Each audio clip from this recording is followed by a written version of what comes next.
Hey guys, Mark Holmes here, and as always, thank you guys for watching, commenting, subscribing, and being part of the Joe Blue Sports Report as well as my day job. Thank you. We're over 1,000 subscribers, but I think YouTube has to wait 24 hours before they'll let me live stream on that channel.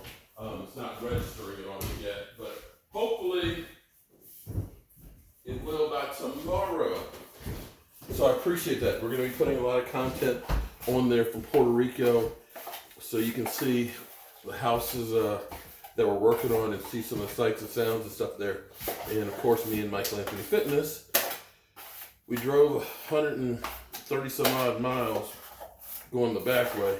I think maybe I'll go 81, because that way it's all interstate. It's easier to see. I'm getting old and my eyes don't work quite as good as they used to. It's nighttime, it's hard to judge distance. So, by now you've all heard that we tried to get Jamal Adams. Jamal Adams, of course, wanted to leave the Jets for the Cowboys. Who wouldn't?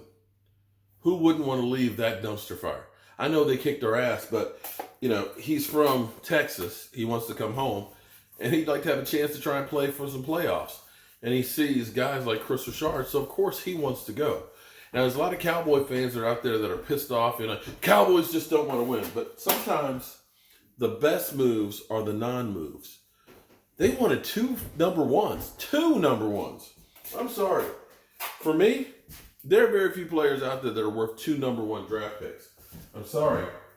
That's just way too damn much.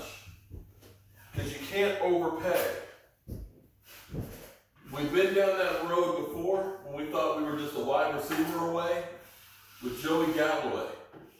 We sent 2 number 1s to Seattle, and that blew up in our face. He immediately got here and was injured. So, thinking that just if we brought him, because that's what a lot of people are like, you bring in Jamal Adams, we're going to the Super Bowl. It don't exactly work that way. I think the bigger move, to me, is still Michael Bennett. Pressure is key in the NFL. If you can get it, you're going to be in better shape. It will help all levels. I'm serious. I know you guys look at me and say, well, you're just a construction worker. What do you know? Well, I've seen a lot. I've done a lot. I know a lot. And I have faith in the Dallas Cowboys. I'm glad that they didn't pull the trigger on 2 number 1s. That's just too much. Now, what happens to a lot of you guys is when something good happens, you think it's the norm. And it's not always the case. See, and this is your problem. Just because something works once doesn't mean it's going to work every time. So you automatically think, well, we traded a number 1 and got Amari Cooper. So, automatically, if we trade a number 1 for somebody, it's automatically going to work out. No, it doesn't. It's not how it goes. You're playing against the odds. We got lucky on that one. We traded a number 1 and some other picks for Roy Williams. And Roy Williams didn't bust a grape for us from the line. 2 number 1s for Joey Galloway. And that one didn't work for us at all either. And with Dak Prescott, some of you guys keep saying, oh, well, let's just trade Dak. We can let Dak walk. Screw Dak. We're not going to pay him. What will, we'll just draft another guy. Yeah, okay. We'll just draft another 4th round draft pick, and they'll be better than Dak Prescott. Okay. You can believe that if you want to. But you're sitting here looking at guys who drafted quarterbacks in the first round. Dwayne Haskins, they say, isn't even good enough to get on the field for a losing team. Let me say that again. He's not good enough to get on the field on a losing team. Your quarterback went 13-3. Oh, I know. It was just Zeke Elliott. I keep forgetting. It was just Zeke. Yeah, well, I tell you what.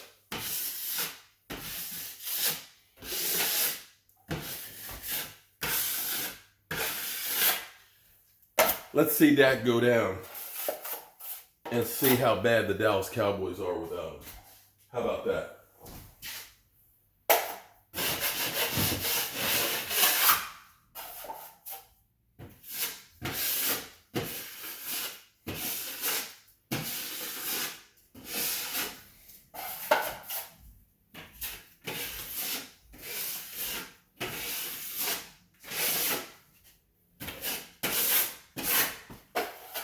So, if you're just tuning in, Cowboys made an attempt to try and get better.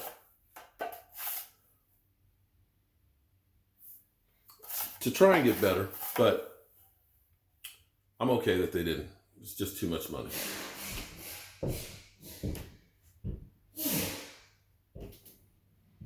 Sounded like he's sneezing up there pretty hard. I'm Mark Holmes, and well, I'm going to get cleaned up. And I got about 3 hours of driving to do to get back home. But at least we got some work done.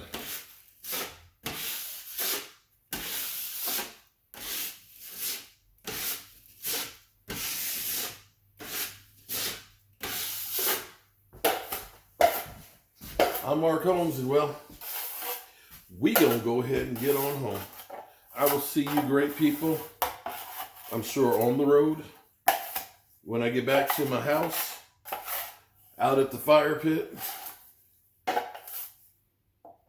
just about everywhere but the toilet. And I hope you guys have made today a productive day. I know I have.